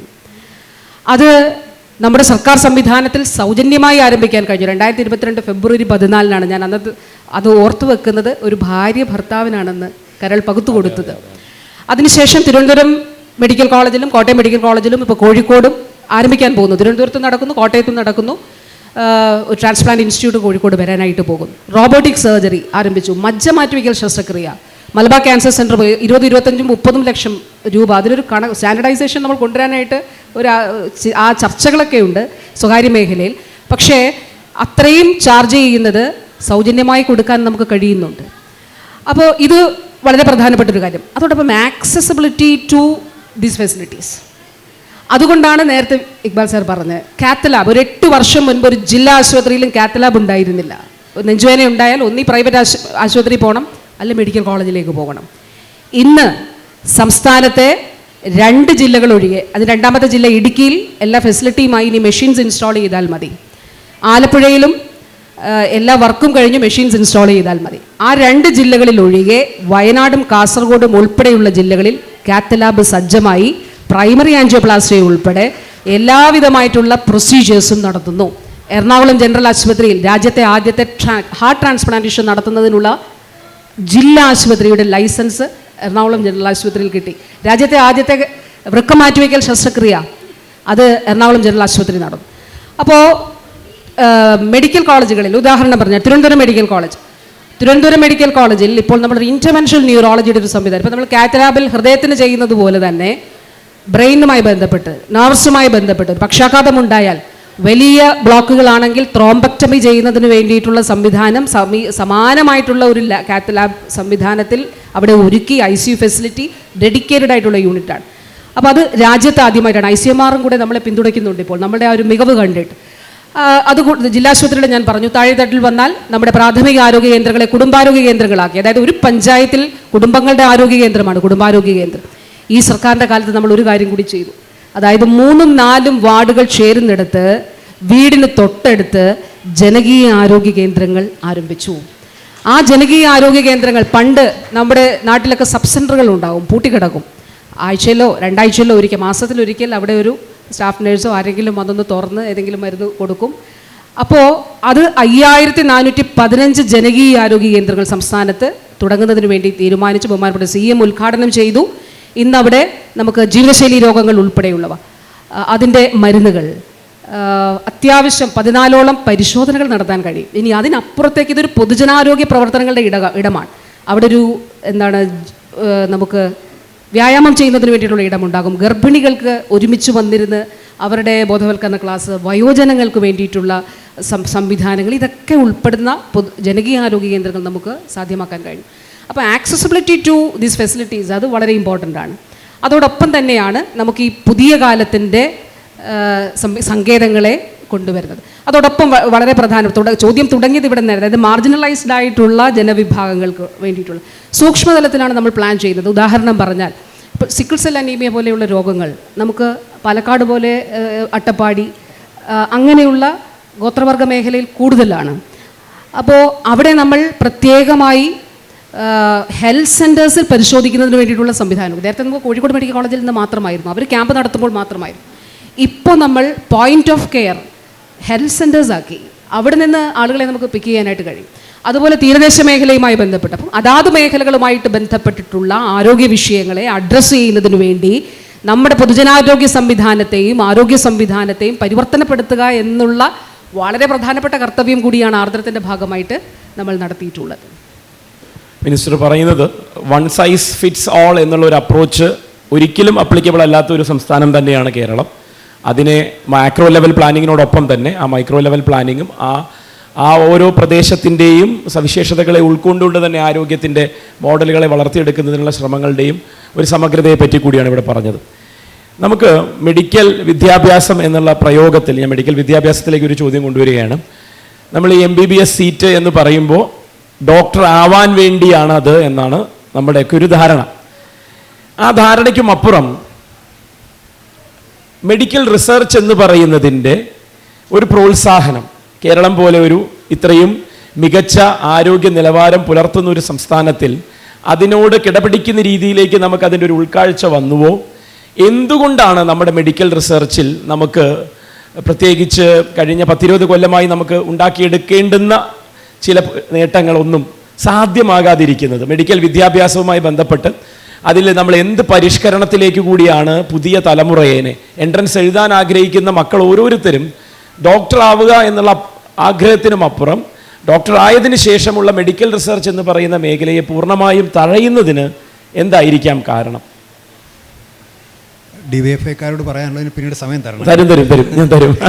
അതുമായി ബന്ധപ്പെട്ട് നേരത്തെ നമ്മൾ പറഞ്ഞതിൻ്റെ തുടർച്ചയായിട്ട് എനിക്ക് ചില കാര്യങ്ങൾ പറയാനുണ്ടായിരുന്നു. സത്യത്തിൽ 2-3 ദിവസം കൊണ്ട് നടത്തേണ്ട ഒരു സെമിനാറുകളാണ് ഞങ്ങൾ തന്നെ 55 മിനിറ്റിൽ തീർക്കുന്നു. മന്ത്രിയായിട്ട് ഞാൻ കോട്ടയത്ത് AKG പഠന ഗവേഷണം നടത്തിയ സെമിനാറിലും പങ്കെടുത്തിരുന്നു. അവിടെ 110ഓളം പ്രബന്ധം അവതരിപ്പിച്ച്. അപ്പോൾ അത് നമുക്കിവിടെ പറയാൻ പറ്റില്ല, പക്ഷേ എങ്കിലും ചിലത് പറയാനുണ്ട്. അതിലേക്ക് ഞാൻ വരാം. എനിക്ക് ഈ കാര്യത്തിലേ ഞാൻ എടുത്ത ഒരു തീരുമാനം എനിക്ക് മാറ്റേണ്ടി വരും. സരിനിപ്പം ചോദിച്ച ചോദ്യം എന്നെ ഇച്ചിരി ബുദ്ധിമുട്ടാക്കി. എന്നെ ഈ പുതുവർഷത്തെ നമ്മൾ റെസൊല്യൂഷൻസ് എടുക്കുമല്ലോ, അതുകൊണ്ട് നെഗറ്റീവായിട്ടൊന്നും പറയരുത് എന്നൊരു തീരുമാനം ഒന്നും പറയേണ്ടി വരുന്ന സ്ഥിതിയാണ്. എനിക്ക് ആ കാര്യത്തിൽ അല്പം നിരാശയുണ്ട്, കാരണം അത് വളരെയേറെ ഇടപെട്ടിട്ടുള്ള ഒരു വ്യക്തി എന്നുള്ള നിലയിൽ. സത്യത്തിൽ ഒരു കാര്യം നിങ്ങൾ മനസ്സിലാക്കേണ്ട കാര്യം, ലോകം ഭരിക്കുന്നത് വിജ്ഞാനം ഉൽപ്പാദിപ്പിക്കുന്ന രാജ്യങ്ങളായിരിക്കും, നോളജ് പ്രൊഡക്ഷൻ. നമുക്ക് ഒത്തിരി അഭിപ്രായ വ്യത്യാസങ്ങൾ രാഷ്ട്രീയമായിട്ടുണ്ട് അമേരിക്ക, പക്ഷേ അമേരിക്ക നമുക്ക് ഒഴിവാക്കാൻ പറ്റും. അമേരിക്കയിലെ കോവിഡ് കൈകാര്യം ചെയ്ത രീതി തെറ്റാണെന്നൊക്കെ നമുക്ക് പറയാം, പക്ഷേ അവിടുത്തെ ഉപകരണങ്ങളും ഉൽപ്പന്നങ്ങളും മരുന്നും ഉപയോഗിച്ചാണ് നമ്മുടെ ഈ ചികിത്സയൊക്കെ നടത്തുന്നത്. അവിടുത്തെ യൂണിവേഴ്സിറ്റികളിലൊക്കെ വിജ്ഞാന ഉൽപ്പാദന കേന്ദ്രങ്ങളാണ്. ഒബാമ ബാരക്ക് അടുത്താലത്ത് നടത്തിയ ഒരു ഇൻ്റർവ്യൂവിൽ അദ്ദേഹം പറയുന്നുണ്ട്, അവർ universities produce knowledge in any sphere. You take digital technology, genomics everywhere. മറ്റു ചില രാജ്യങ്ങളുണ്ട്, ഇല്ലെന്ന് ഞാൻ പറയുന്നില്ല. പക്ഷേ അതേ അവസരത്തിൽ അവർ പൊളിറ്റിക്സ് ഈസ് റോങ് എന്ന് പറയുന്നുണ്ട്. അപ്പോൾ വിജ്ഞാനം ഉൽപ്പാദിപ്പിക്കണം. വിജ്ഞാനം ഉൽപ്പാദിപ്പിക്കുന്ന ഒരു പ്രദേശമായിട്ട് കേരളം മാറണം. അതിനുവേണ്ടിയാണ് നമ്മൾ ആരോഗ്യ സർവകലാശാല രൂപീകരിച്ചത്. അതിൻ്റെ പ്രോജക്റ്റ് റിപ്പോർട്ട് തന്നെ കൊടുത്തതിൻ്റെ കമ്മിറ്റിയുടെ ചെയർമാൻ ഞാനായിരുന്നു. ആരോഗ്യ സർവകലാശാല കൊണ്ട് ഉദ്ദേശിച്ചത് പിന്നെ അവിടെ ഈ പറയുന്ന ഗവേഷണത്തിന് പ്രോത്സാഹനം കൊടുക്കുന്നു. അതിന് താല്പര്യമുള്ള വിദ്യാർത്ഥികളൊക്കെ ഉണ്ട് കേട്ടോ. രണ്ടാമതൊന്ന്, കേരള സർവകലാശാല VC ആയിരുന്ന കാലത്താണ് ഹോർത്തൂസ് മലബാറിക്കൂസ് പ്രസിദ്ധീകരിച്ചത്. അതിവിടെ വെച്ച് പറയാൻ എനിക്ക് പ്രത്യേക സന്തോഷമുണ്ട്. കാരണം കൊച്ചിയിലെ ഡച്ച് ഗവർണറായിരുന്ന ഹെൻറി വാൻഡ്രീഡ് 17-ാം നൂറ്റാണ്ടിൽ പ്രസിദ്ധീകരിച്ച 12 വോളിയങ്ങളുള്ള കേരളത്തിലെ ഔഷധ സസ്യങ്ങളെക്കുറിച്ചുള്ള പുസ്തക സമുച്ചയമാണ് ഹോർത്തൂസ് മലബാറിക്കൂസ്. അത് ലാറ്റിൻ ഭാഷയിലായിരുന്നു. അത് അടുത്ത കാലത്ത് അന്തരിച്ച, ഏതാനും ആഴ്ചകൾക്ക് മുമ്പ് അന്തരിച്ച ഡോക്ടർ KS മണിലാൽ സാർ അത് ഇംഗ്ലീഷിലേക്ക് തർജ്ജമ ചെയ്തു. അതിൻ്റെ ഇംഗ്ലീഷ് മലയാള പരിഭാഷ കേരള സർവകലാശാല പ്രസിദ്ധീകരിച്ചു. അതിൽ ഒത്തിരി ഗവേഷണ സാധ്യതകളുണ്ട്. ഭാഷാപരമായ ലിംഗ്വിസ്റ്റിക് ഹിസ്റ്ററി പഠിക്കാൻ പറ്റും, പ്രിൻറ്റിംഗ് ടെക്നോളജിയെക്കുറിച്ച് പഠിക്കാൻ പറ്റും, അധിനിവേശ ചരിത്രം പഠിക്കാൻ പറ്റും. ആരോഗ്യത്തെക്കുറിച്ച് പറഞ്ഞാൽ കേരള പ്രദേശത്ത് ലഭ്യമായ 774 ഔഷധ സസ്യങ്ങളെയും അതുപയോഗിച്ച് ചികിത്സിക്കാവുന്ന രോഗങ്ങളെക്കുറിച്ചുമാണ് അതിനകത്ത് പറഞ്ഞിരിക്കുന്നത്. എല്ലാം നടക്കണമെന്നില്ല, പക്ഷേ ഒരു സൂചന കിട്ടും.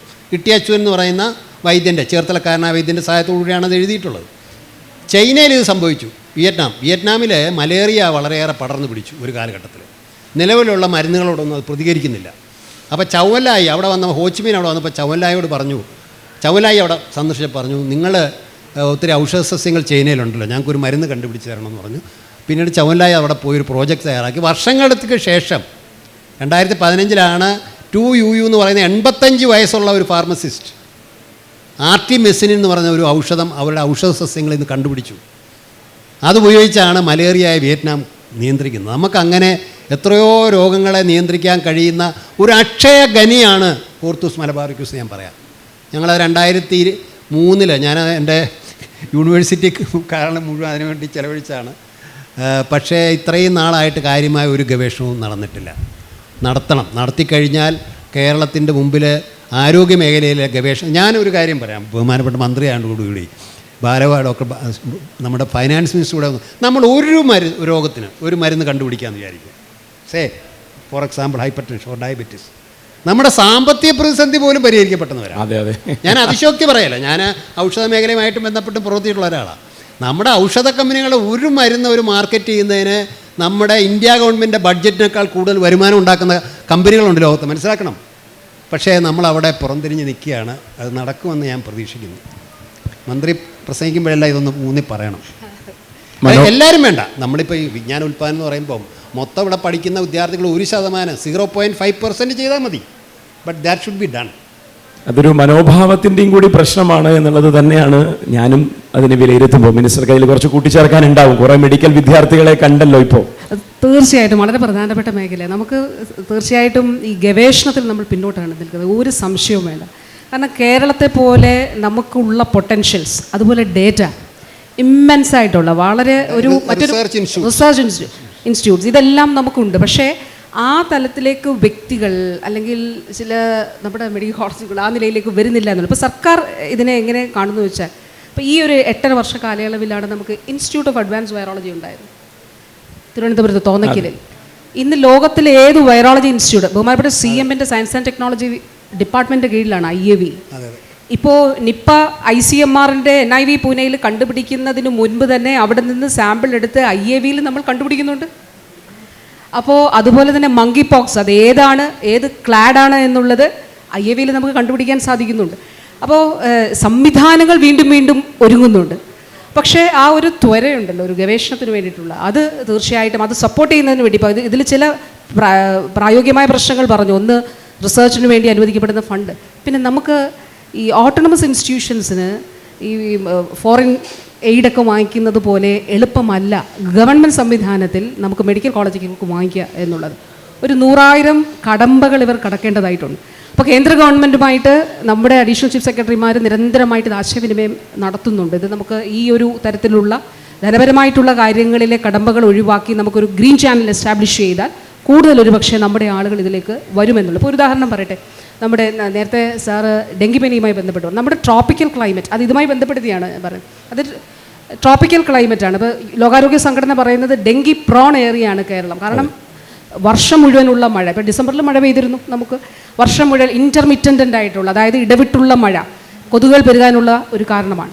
അപ്പോൾ ലോകത്തടയാളപ്പെടുത്തിയിട്ടുള്ള ഡെങ്കി പ്രോൺ ഏരിയകളിൽ ഒന്നാണ് കേരളം. ഇപ്പോൾ ക്യൂബ, ബഹുമാനപ്പെട്ട CM-ൻ്റെ നേതൃത്വത്തിലുള്ള ടീം ഞങ്ങൾ സന്ദർശിച്ചിരുന്നു. അവിടെ അവരിതിൻ്റെ ഒരു വാക്സിൻ ഡെവലപ്പ് ചെയ്യാൻ വേണ്ടിയിട്ടുള്ള റിസർച്ച് ചെയ്യുന്നുണ്ട്. ഇപ്പോൾ നമ്മൾ ആ റിസർച്ച് നമ്മുടെ സംസ്ഥാനവുമായിട്ട് അസോസിയേറ്റ് ചെയ്തിട്ടുണ്ട്. അതിൽ മാത്രമല്ല 4 കാര്യങ്ങളിൽ നമ്മൾ ഈ അസോസിയേഷനുണ്ട്. അതിൽ ഒന്ന് ഡയബറ്റിക് ഫുഡാണ്. അവർക്ക് വളരെ മികച്ച മെഡിസിനുണ്ട്. ഡയബറ്റിക് ഫുഡിന് മുറിച്ച് കളയേണ്ട, അല്ലാതെ തന്നെ മരുന്ന് ഉപയോഗിച്ച് അത് നമുക്ക് ഭേദമാക്കാൻ കഴിയും. അപ്പോൾ ഈ ഡെങ്കി വാക്സിൻ ഡെവലപ്പ് ചെയ്യുന്നതിന്, അതുപോലെ ലങ് ക്യാൻസർ വാക്സിൻ, അതായത് ക്യൂബയുടെക്കെതിരെയുള്ള ശക്തമായിട്ടുള്ള ഉപരോധങ്ങൾ നിലനിൽക്കുമ്പോഴും അമേരിക്ക ഒറ്റ കാര്യത്തിന് വേണ്ടി മാത്രമേ ക്യൂബയിലേക്കുള്ള വഴി ഓപ്പൺ ചെയ്തുള്ളൂ. അത് ഈ ലങ് ക്യാൻസർ വാക്സിൻ വാങ്ങിച്ചിട്ട് അവർക്ക് ക്ലിനിക്കൽ പരീക്ഷണം നടത്തുന്നതിന് വേണ്ടിയിട്ടാണ്. അപ്പോൾ ഈ 4, അതായത് lung cancer vaccine, dengue vaccine, അതുപോലെ ഡയബറ്റിക് ഫുഡ് തുടങ്ങിയ കാര്യങ്ങളിൽ ക്യൂബയുമായിട്ട് നമുക്ക് അസോസിയേഷൻ, അതായത് ഞാനിത് പറഞ്ഞത് നമ്മുടെ സംവിധാനങ്ങൾ കൂടുതലായിട്ട് ഒരുക്കുന്നു. ആയുർവേദ രംഗത്ത് കണ്ണൂരിൽ രാജ്യാന്തര ആയുർവേദ ഗവേഷണ കേന്ദ്രം ഇപ്പോൾ നമ്മൾ ഈ വർഷം പ്രവർത്തനം ആരംഭിക്കും. പഴയ താളിയോലകൾ ഉൾപ്പെടെ എടുത്തുകൊണ്ടാണ്. നമ്മൾ മോഡേൺ മെഡിസിനെ കുറിച്ച് മാത്രമല്ല, ആയുർവേദം നമ്മുടെ വളരെ ഒരു ശക്തമായിട്ടുള്ളൊരു മേഖലയാണ്.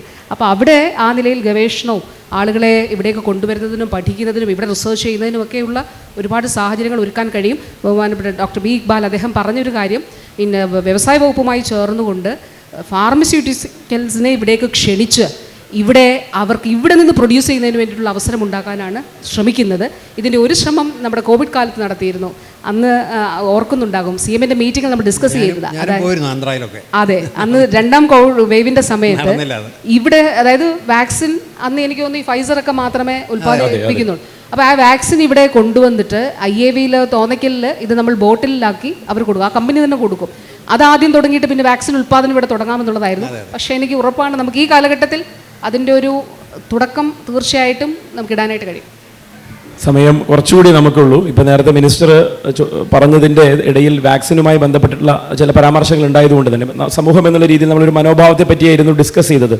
പല വാക്സിൻ പ്രിവെൻറ്റബിൾ ഡിസീസും, അതായത് പ്രതിരോധ കുത്തിവയ്പ്പുകളിലൂടെ നമ്മൾ ഉന്മൂലനം ചെയ്യുന്നു എന്ന് വിശ്വസിച്ചിരുന്നതും ഒക്കെ ആയിരുന്ന പല അസുഖങ്ങളും കേരളത്തിലേക്ക് തിരിച്ചു വരുന്നതിൻ്റെ ഒരു ദൗർഭാഗ്യകരമായ സാഹചര്യം നമ്മളുടെ സാക്ഷരതയുമായി തട്ടിച്ചു നോക്കുമ്പോൾ നമ്മുടെ ഒരു അവയർനെസ് കോഷ്യൻറ്റ്, പൊതുവിൽ നമ്മൾ കാര്യങ്ങളെ മനസ്സിലാക്കുന്നത്, വിലയിരുത്തുന്നത് എന്നുള്ളതിൻ്റെയൊക്കെ നമ്മുടെ ഒരു ഭൗതിക നിലവാരത്തെ വെച്ചൊക്കെ പറയുമ്പോൾ മുന്നോട്ട് പോകേണ്ടത് പകരം പുറകോട്ട് പോകുന്ന സാഹചര്യമുണ്ടോ? പ്രത്യേകിച്ച് കോവിഡ് വാക്സിനുമായി ബന്ധപ്പെട്ട് ഒരുപാട് തരത്തിൽ തെറ്റിദ്ധാരണ. ശരിയാണ്, ക്ലിനിക്കൽ ട്രയലിനുള്ള സമയം കുറഞ്ഞു എന്ന് നമുക്ക് തന്നെ ബോധ്യം വരും. കാരണം അത്രയും കാലയളവിനുള്ളിൽ അത് റിലീസ് ചെയ്യണം എന്ന് വെച്ചാൽ അതിൻ്റെ സ്റ്റാൻഡേർഡ്സ് കുറഞ്ഞു എന്നല്ല അർത്ഥമാക്കേണ്ടത് എന്ന് കമ്മ്യൂണിക്കേറ്റ് ചെയ്തെടുക്കുന്നതിൽ പോലും നമ്മൾ പരാജയപ്പെടുകയും, അങ്ങനെ ഈ വാക്സിൻ പ്രിവെൻറ്റബിൾ ഡിസീസും കേരള സമൂഹവും തമ്മിലുള്ള ഒരു കോൺഫ്ലിക്റ്റ് നടക്കുന്നുണ്ട് എന്നാണ് തോന്നുന്നത്. എങ്ങനെയാണ് നമുക്കിതൊന്ന് അഡ്രസ്സ് ചെയ്യാൻ പറ്റുക? ആഗോളതലത്തിൽ തന്നെ ഇപ്പോൾ ചാലഞ്ചും ഉണ്ട്. അതായത് വാക്സിൻസിനെതിരെയുള്ള ഒരു പ്രതിരോധം ഒരു വിഭാഗം സ്വീകരിക്കുന്നുണ്ട്. അതിനെ സപ്പോർട്ട് ചെയ്യുന്നതിന് വേണ്ടി ഒരുപാട് ഗ്രൂപ്പുകളുമുണ്ട്. കേരളത്തിൽ നമ്മൾ അടുത്തിടെ കണ്ടത് മീസിൽസുമായിട്ട് ബന്ധപ്പെട്ടിട്ടാണ്. നമ്മൾ അമ്പരന്ന് പോയൊരു സാഹചര്യമാണ്. അതായത് കുട്ടികൾക്ക് ഈ വാക്സിൻ എടുക്കുന്നതിന് വിമുഖത കാട്ടുകയാണ്, ഇത് എടുക്കേണ്ട ആവശ്യമില്ല എന്ന് പറയുകയാണ്. അപ്പോൾ ഇപ്പോൾ ഞാൻ പറഞ്ഞതുപോലെ കേരള സംസ്ഥാന രൂപീകരണത്തിന് മുമ്പ് തന്നെ ഇവിടെ വാക്സിൻസ് പ്രചാരത്തിലുണ്ടായിരുന്നു. വാക്സിൻ എടുത്ത് ഇരുന്ന ഒരു ഭൂപ്രദേശമാണ് ഇവിടം. പക്ഷേ ഇത് ഒരു പൊതുബോധത്തിലുണ്ടായിട്ടുള്ള മാറ്റം മറ്റ് ചില ആശയങ്ങൾ ബോധപൂർവം വ്യക്തികളിലേക്കും അല്ല ജനവിഭാഗങ്ങളിലേക്കും അടിച്ചേൽപ്പിക്കാൻ ശ്രമിക്കുന്നതിൻ്റെ ഭാഗമായിട്ടാണ്. അപ്പോൾ അതിനെങ്ങനെയാണ് നമുക്ക് പ്രതിരോധിക്കാൻ കഴിയുക? അത് ശാസ്ത്രീയമായിട്ടുള്ള ബോധവൽക്കരണത്തിലൂടെയാണ് നമുക്കത് പ്രതിരോധിക്കാനായിട്ട് കഴിയുക. അപ്പോൾ നമ്മൾ ഈ പേരൻസിനോട് പറഞ്ഞു, നിങ്ങളുടെ കുട്ടി മരണപ്പെടുന്നതാണോ നല്ലത്, അതോ നിങ്ങളുടെ കുഞ്ഞിന് വാക്സിൻ എടുക്കുന്നതാണോ നല്ലത്? ഒരുപാട് കേസസ് ഇതുമായി ബന്ധപ്പെട്ട് കഴിഞ്ഞ വർഷം നമ്മുടെ കേരളത്തിലുണ്ടായിരുന്നു. അപ്പോൾ തീർച്ചയായിട്ടും ഒരു പൊതുബോധം അത് കൂടുതൽ ശക്തിപ്പെടണം. നമ്മൾ ഈ പറഞ്ഞ മികവുകൾ, നമ്മുടെ ഈ ആരോഗ്യബോധ്യവും സാമൂഹിക ബോധ്യവും വിദ്യാഭ്യാസ മുന്നേറ്റത്തിനെയൊക്കെ പിന്നോട്ട് വലിക്കുന്ന ചില ആശയ പ്രചരണങ്ങൾ ഇതിനിടയിൽ ഉണ്ടാകുന്നു എന്നുള്ളത് ദൗർഭാഗ്യകരമാണ്. അതിന് ശക്തമായിട്ടുള്ള ശരിയായ ആശയ പ്രചരണവും ശാസ്ത്രീയമായിട്ടുള്ള ബോധവൽക്കരണവുമാണ് അതിലാവശ്യമായിട്ടുള്ളത്. ഇക്ബാൽ സാർ നേരത്തെ സൂചിപ്പിച്ച പോലെ യുവാക്കളുമായി ബന്ധപ്പെടുത്തി കേരള ആരോഗ്യ മേഖലയ്ക്ക് കോൺട്രിബ്യൂട്ട് ചെയ്യാൻ ഏറ്റവും കൂടുതൽ സാധ്യമാകുന്ന സംഘടനാ തലത്തിൽ തന്നെയുള്ള ഇടപെടലുകൾക്കുള്ള സാധ്യത എന്താണ് എന്നുള്ളതിൻ്റെ ഒരു ചോദ്യം, എങ്ങനെയാണ് യൂത്ത് മൂവ്മെൻറ്റുകൾക്ക് ഇപ്പം നേരത്തെ സൂചിപ്പിച്ച ഈ വസ്തുനിഷ്ഠമായി ചിന്തിക്കുക, ഒബ്ജക്റ്റിവിറ്റി കൊണ്ടുവരിക എന്നുള്ളത് നമ്മുടെ ഒരു തോട്ട് പ്രോസസ്സിൽ നമുക്ക് കൊണ്ടുവരാൻ പറ്റുന്ന മാറ്റമാണ്. പക്ഷെ അതിനും അപ്പുറം ഈ ചെറുപ്പത്തിൻ്റെ എനർജിയെ പൂർണ്ണമായും ഉപയോഗപ്പെടുത്തിക്കൊണ്ട് കേരളത്തിൻ്റെ പൊതുജനാരോഗ്യ സംരക്ഷണത്തിലേക്ക് എന്താണ് ഒരു അടുത്ത വഴികാട്ടിയായി സൂചിപ്പിക്കാനുള്ളത്? സത്യത്തിൽ കേരളത്തിൻ്റെ ഭാവി പൊതുവെ പറയാറുണ്ട് എല്ലാ കാര്യത്തിലും യുവാക്കളുടെ പക്കലാണ്, ഒരു സംശയമൊന്നുമില്ല. എന്നെ സംബന്ധിച്ചിടത്തോളം എടുത്തു പറയുന്നത് ഈ ന്യൂ ഇയർ ഒരു റെസൊല്യൂഷൻ ഈ 50 വയസ്സിന് താഴെയുള്ള ആളുകളുമായിട്ട് വർത്തമാനം പറയാതിരിക്കുക എന്നുള്ളതാണ്. അതുകൊണ്ട് കാര്യമില്ല, 50 വയസ്സിന് മുകളിൽ വർത്തമാനം പറയാതെ. കാരണം യുവാക്കളോട്, കാരണം ഞാൻ ഒത്തിരി കമ്മിറ്റികളുടെ ചെയർപേഴ്സണായിട്ട് പ്രവർത്തിച്ചു. മിനിസ്റ്റർ കമ്പോയസായോ? അതെ, മിനിസ്റ്റർ അങ്ങനെയാണ് ആക്ച്വലി കൂട്ടാം. അതെ അതെ അതെ. അപ്പോൾ ഈ ചെയർപേഴ്സൺ ആകുന്നത് പ്ലാനിംഗ് ബോർഡ് മെമ്പർ എന്നൊക്കെ ഉള്ള പരിഗണന വെച്ചിട്ടാണ്. പക്ഷേ ഇപ്പോൾ പ്രത്യേകിച്ച് കോവിഡിൻ്റെ നിയന്ത്രണത്തിന് വേണ്ടിയുള്ള സമിതിയിൽ ഞാൻ അംഗമായിരുന്നു. മുഖ്യമന്ത്രിയോടാണ് റിപ്പോർട്ട് ചെയ്യേണ്ടത്.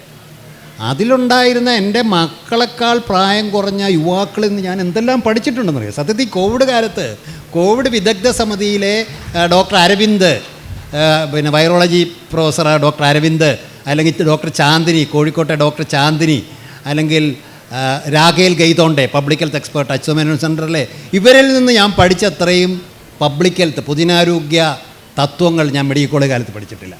ഇപ്പം തന്നെ ഞാൻ വാക്സിൻ ഒരു കമ്മിറ്റിയുടെ ഞാനാണ്. വാക്സിൻ പോളിസി ഞങ്ങളിപ്പോൾ കൊടുത്തിട്ടുണ്ട്. സത്യം വാക്സിൻ പോളിസി കമ്മിറ്റി വേണമെന്ന് ഞാനാണ് നിർദ്ദേശിച്ചത്. അപ്പോൾ എൻ്റെ മനസ്സിൽ എൽഡർലി വാക്സിൻ എന്നുള്ള ഒരു കാര്യം മാത്രമേ എൻ്റെ മനസ്സിലുണ്ടായിരുന്നു. പക്ഷേ ആ വാക്സിനിലെ ഡോക്ടർ ജയറാമനുമായിട്ടും ഒക്കെ ചർച്ച ചെയ്ത് കഴിഞ്ഞപ്പോൾ എന്തെല്ലാം പുതിയ വിവരങ്ങളാണെന്നറിയോ എനിക്ക് മനസ്സിലാക്കാൻ കഴിഞ്ഞത്. അതുകൊണ്ട് യുവാക്കളുടെ കയ്യിലാണെന്നുള്ളത് അതിശോക്തിപരമായിട്ടുള്ള ഒരു കാര്യമല്ല, തീർച്ചയായിട്ടും അത് യാഥാർത്ഥ്യമാണ്. എനിക്ക് DYFI സുഹൃത്തുക്കളോട് പറയാനുള്ളത്, കേരളത്തിന് ആരോഗ്യ മേഖലയിൽ ഇനി മുന്നോട്ട് പോകണമെന്നുണ്ടെങ്കിൽ ചികിത്സാപരമായിട്ട് നമ്മൾ വളരെ മുന്നോട്ട് പോയി. ഒരു രോഗി എന്നുള്ള രീതിയിൽ തന്നെ ഞാൻ അനുഭവിച്ചിട്ടുണ്ട്. അതും കൂടെ പറയാൻ ഞാൻ ആഗ്രഹിക്കുക. 2008 കേട്ടോ, മിനിസ്റ്റർക്കറിയാവുന്ന അറിഞ്ഞുകൂടാ, ആലപ്പുഴ മെഡിക്കൽ കോളേജിന് തൊട്ട് മുമ്പിൽ തുഞ്ചൻ പറമ്പ് സ്മാരകത്തിൽ ഒരു പ്രസംഗത്തിന് വേണ്ടി ഞാൻ ഇരിക്കുമ്പോൾ എനിക്ക് കടുത്ത ഹൃദയാഘാതം ഉണ്ടായത്. വളരെ സീരിയസാണ്, നിയർ ഡെത്ത് എക്സ്പീരിയൻസ് എന്ന് പറയും. പക്ഷേ അന്ന് അവിടെ ആൻജിയോഗ്രാമോ ഇല്ല. ത്രോംബലൈസ് ചെയ്തു, പുഷ്പഗിരി കൊണ്ടുപോയി ഭാഗ്യത്തിനെന്ന് റെസ്ക്യൂ ആൻജിയോപ്ലാസ്റ്റി ചെയ്ത് രക്ഷപ്പെട്ടു. പക്ഷേ ഇന്നിപ്പം മിനിസ്റ്റർ പറഞ്ഞ പോലെ എല്ലാ മെഡിക്കൽ കോളേജും ജില്ലാ ആശുപത്രിയിലായി കഴിഞ്ഞു. അതിനുശേഷം ഞാനൊരു ആസ്മാറ്റിക്കും കൂടെയാണ്. അപ്പോൾ ഒരു ആസ്മ വരുമ്പോൾ ഈ നെബുലൈസ് ചെയ്യാമെന്ന് നിങ്ങൾക്കൊക്കെ അറിയാമായിരിക്കും. ഞാൻ 2000 VC ആയിരുന്നപ്പോഴാണ് നെബുലൈസ് ചെയ്യുന്നത് ഒരു സ്വകാര്യ ആശുപത്രിയിൽ. ഇപ്പോൾ നമ്മുടെ പ്രാഥമിക ആരോഗ്യം എന്തെങ്കിലും നെബുലൈസ് ചെയ്യുന്നുണ്ട് അല്ലേ? അതുപോലെ തന്നെ സ്പേസർ, നിങ്ങളിവിടെ ആസ്മാറ്റിക് ഉണ്ടോയെന്ന് അറിയാം, സ്പേസർ നമ്മുടെ പ്രാഥമിക ആരോഗ്യം കൊടുക്കുന്നുണ്ട്. ആ രീതി നമ്മൾ വളർന്നിട്ടുണ്ട്. പക്ഷേ രോഗപ്രതിരോധം, ആരോഗ്യ വിദ്യാഭ്യാസം, ആരോഗ്യ പരിപോഷണം, ഇതിൽ നമ്മൾ പുറകോട്ട് പോയി. ആരോഗ്യ വിദ്യാഭ്യാസം കാരണം വളരെ തെറ്റിദ്ധാരണ. ഇപ്പം ഇത്രയധികം പൊതുജനാരോഗ്യ സംവിധാനം ഉണ്ടെങ്കിലും കേരളത്തിലെ പ്രമേഹം പോലുള്ള രോഗം നിയന്ത്രിക്കപ്പെട്ടിട്ടുള്ള ആളുകൾ 40% ഉള്ളൂ. നമ്മളെ ഇന്ന് പ്രാഥമിക ആരോഗ്യത്തിലൊക്കെ പണ്ട് ഒരാഴ്ചത്തെ മരുന്നേ കൊടുക്കൂ. ഇപ്പോൾ 1 മാസത്തെ മരുന്ന് കൊടുക്കുന്നുണ്ട് അല്ലേ? 1 മാസത്തെ ക്രോണിക് ഡിസീസിന് കൊടുക്കുന്നുണ്ട്. എന്നിട്ട് ഒരു 40% ഉള്ളൂ കംപ്ലയിൻസ് എന്ന് പറയും. അതിന് കാരണം എന്താ? കുറേ കഴിയുമ്പം ചികിത്സ കഴിയുമ്പോൾ ആളുകൾ പറയും മറ്റൊരു ചികിത്സ എന്ന് പറയും, അങ്ങോട്ട് പോകും. ഒരു ഒറ്റമൂലി പറയും, അങ്ങോട്ട് പോകും. വാട്സാപ്പിൽ ഇതെല്ലാം പോസ്റ്റ് ചെയ്യും, വാട്സാപ്പ് കൺസൾട്ടേഷൻ നടത്തും. ഇങ്ങനെ മുന്നോട്ട് പോയിക്കൊണ്ടിരിക്കുകയാണ്.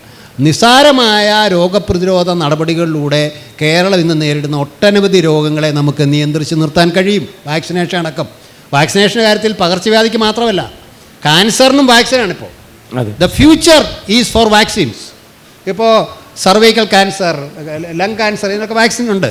അപ്പോൾ അതുകൊണ്ട് ആരോഗ്യ വിദ്യാഭ്യാസത്തിന് ഊന്നൽ നൽകിയിട്ടുള്ള ഒരു വലിയ ജനകീയ പ്രസ്ഥാനം കേരളത്തിൽ ഉയർന്നു വരണമെന്നാണ് എൻ്റെ അഭിപ്രായം.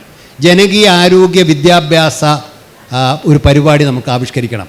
നമ്മുടെ സാക്ഷരതാ പ്രസ്ഥാനം പോലെ ആരോഗ്യവകുപ്പ് നടത്തുന്ന പ്രവർത്തനത്തിനോട് സഹകരിച്ചുകൊണ്ടും അതിനെ പരിപോഷിപ്പിച്ചുകൊണ്ടും നമുക്ക് വലിയൊരു പ്രസ്ഥാനം രൂപപ്പെട്ടു വരണം.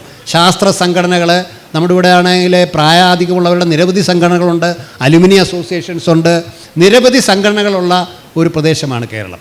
അപ്പോൾ ആ സംഘടനകളെല്ലാം ഒരുമിപ്പിച്ചുകൊണ്ട് ആരോഗ്യ വിദ്യാഭ്യാസത്തിനും രോഗപ്രതിരോധത്തിനും ആരോഗ്യ പരിപോഷണത്തിനും ഊന്നൽ നൽകിക്കൊണ്ടുള്ള വലിയ ഒരു ക്യാമ്പയിൻ കേരളത്തിൽ ആരംഭിക്കണം.